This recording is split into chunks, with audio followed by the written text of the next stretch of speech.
right, let's see how it comes out. Yeah. Oh, what a magical sunset. Bustleton Jetty. It was like 1.5 kilometres into the water. I reckon it's the furthest I've ever walked into the water. Definitely the furthest I've been out in the Indian Ocean. Yeah. Check that out. Goes for ages. Oh, so what are we going to talk about? Let's talk about presence in relationships. Yeah. Yes. Yeah. That aligns with your With my course that you're doing. week. Yeah. And that's actually been really present for me. You know, because I don't know, there's a lot of men that I talk to, that I work with, that go, what? What's the giggle? You hang out with one a bit too. That I hang out with, that go, I don't know what women want from me, right? And it's this whole thing, and you know, it's really tricky for a woman to explain that to a guy.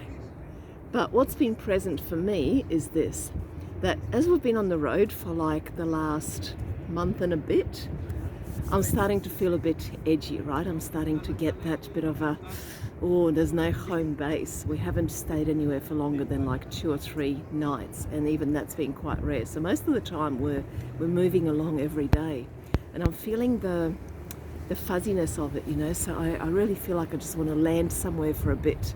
And that's been difficult. And of course, what it's doing is it's reflecting in how I relate to you. So a lot of the time I've been quite,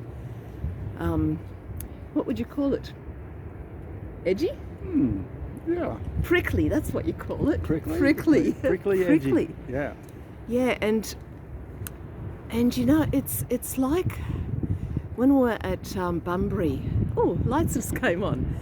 When we're at Bunbury today, and we're watching these waves crash over the rocks, and that's how I was feeling, like I'm just being crashed all over the place.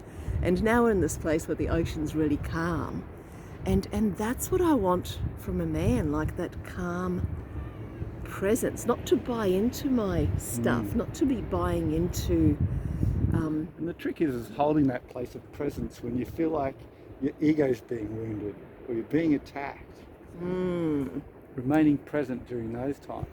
You know what it just reminds me of? When we were at Bunbury earlier today, and there was that couple, and I don't know what the conversation was, but the man was holding a Coke bottle, and the woman was just going, and you could see that she was just going off, you know, she was just releasing, and the man just kind of cowered away, poured the rest of the Coke out, and went and put it in the bin.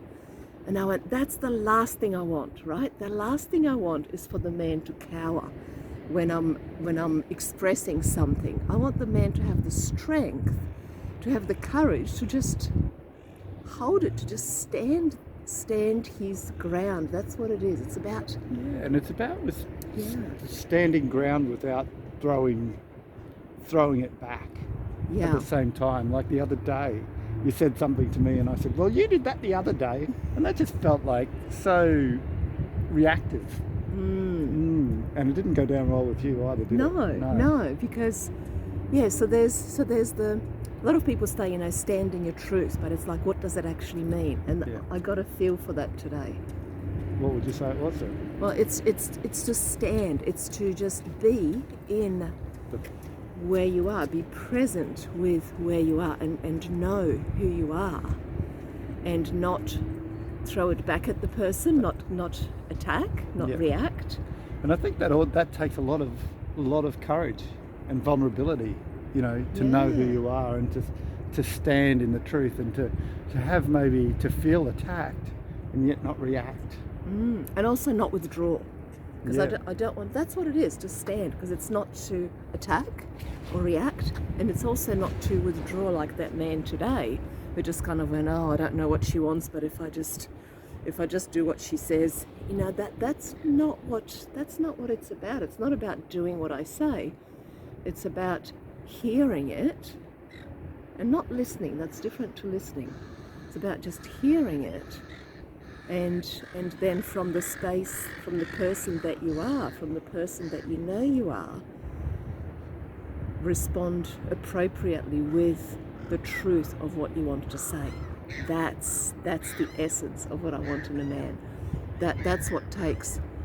Men want to be brave, but that's what takes more courage than anything else, I reckon, to actually learn to stand and be present. Anyway, I've been yabbering on. You've got to know yourself. You've got to know who you are.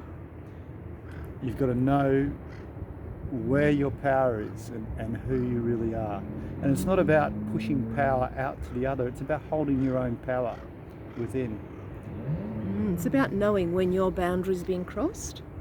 Because I'm human, sometimes I go on the attack. And it's about knowing that, okay, I'm being attacked, I'm not going to react, but I'm going to state that that's the truth of what's happening. Anyway, I'm running a 6-week journey for men called The Power of Presence, and standing in our vulnerability, in entering into our hearts and getting to know the truth of who we are is what this journey is going to be all about. And if you want to be attractive to anybody, not just women, workmates, family members. When we're connected to ourselves and to the present moment, our connections with everything else improves. Our connections. Yeah, I think you are the master of it. I think you just embody it. It doesn't mean you're not human. And like you say, sometimes you do react, but I think you have such an ability to hold yourself in that space. I think everybody does. Everybody does. It's just about bringing it out, isn't it? And so practicing. If you're interested in signing up, or if you know a man that might be interested, please get him to send me a message. And women, if you have a man in your life, or if you have a man who's not in your life because they're not like that, send us a message.